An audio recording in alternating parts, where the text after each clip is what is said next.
Qu'est-ce qu'il y a? Alors, c'était la question, est-ce qu'on peut travailler voilà, jusqu'à 15 heures la veille de Pessah? C'est effectivement interdit. Vous ne pouvez pas travailler la veille de Pessah après Hatzot, c'est-à-dire le milieu juif de la journée. Nos chachamim ont estimé qu'une personne qui travaillerait après cette heure risquerait de négliger les nombreux préparatifs de Pessah et ont donc prohibé le travail.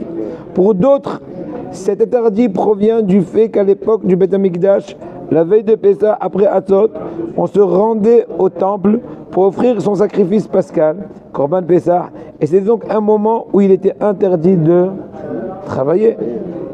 Notez que même un autre jour de l'année, si vous ameniez un sacrifice au temple pour une raison ou une autre, vous ne pouviez pas travailler le jour même car c'était un Yom Tov pour vous. Sans doute moins connu, il est également interdit de faire une machine à laver ou de faire couper les cheveux après Hatzot la veille de Pessah. Bon, cette année c'était en fait Shabbat, mais bon, pour les autres années aussi. Je pense rentrer tard chez moi le soir de Bdikat Hametz. Dois-je faire la bracha, la Bdika quand je rentre ou plutôt dire à ma femme de la faire à la nuit tombée le plus tôt possible au début de la nuit?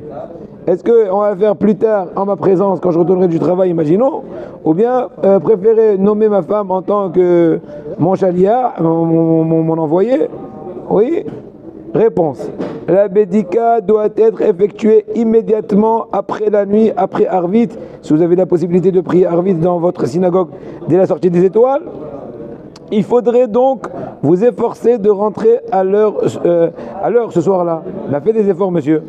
Si c'est impossible, vous nommerez votre femme ou l'un de vos grands-enfants, donc qui est déjà bar mitzvah, etc., en tant qu'envoyé shaliach qui fera la bédika dès la nuit tombée, sauf si vous craignez que la bédika ne soit pas faite correctement, auquel cas vous la ferez vous-même en rentrant. Même si vous nommez quelqu'un shaliach, ce sera vous qui direz le bitoul, car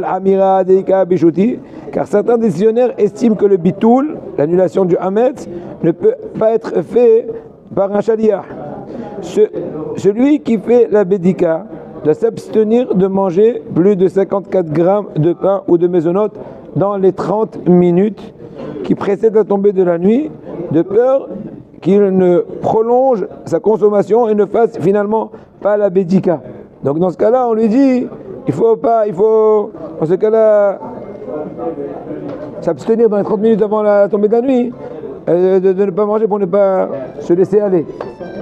Rappelons également que le but de la bédika n'est pas d'organiser une chasse au trésor à la recherche des 10 morceaux de pain perdus, mais une vérification méticuleuse de toute la maison. Voilà. Une bédika qui se terminerait en quelques minutes ne correspond pas donc du tout à la mitzvah. Pour une raison de 4 pièces, on estime qu'il faudrait 40 minutes, en vérifiant particulièrement dans la cuisine que les produits de hametz ne sont pas restés dans le réfrigérateur, le congélateur ou le placard, et également les armoires des enfants. Alors, pour finir avec une nouvelle petite question, je ne comprends pas le texte du bitoul, de l'annulation du hametz, qui figure dans le sidour en araméen, qu'on le dit le 14 au soir. Si celui qu'on le dit, ni celui qu'on dit le lendemain, est-ce un problème? Je le récite comme du charabia. Oui, c'est un problème. Il faut a priori comprendre le texte, puisque c'est une déclaration d'annulation de votre hametz et non pas une prière. Lisez-le donc en araméen, puis ensuite dans la langue que vous comprenez, sidour traduit, afin que le bitoul soit valable.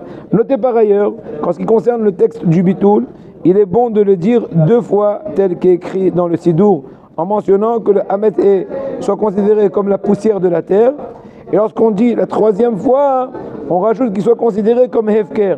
Cela figure entre parenthèses dans les bons sidourim, car certains décisionnaires pensent que c'est ainsi que nous désolidarisons de notre hametz. Remarquez également que le texte du bitoul est différent le soir et le matin. Le soir, vous annulez le hametz que vous n'avez pas vu, c'est-à-dire celui que vous auriez éventuellement manqué lors de votre recherche du Hametz, mais pas celui que vous gardez encore, par exemple pour le manger ou le brûler le lendemain matin. Le matin, vous annulez le Hametz que vous n'avez pas vu, mais aussi celui que vous avez vu, car vous souhaitez désormais ne plus posséder aucun Hametz, l'interdit correspondant entrant en vigueur incessamment sous peu.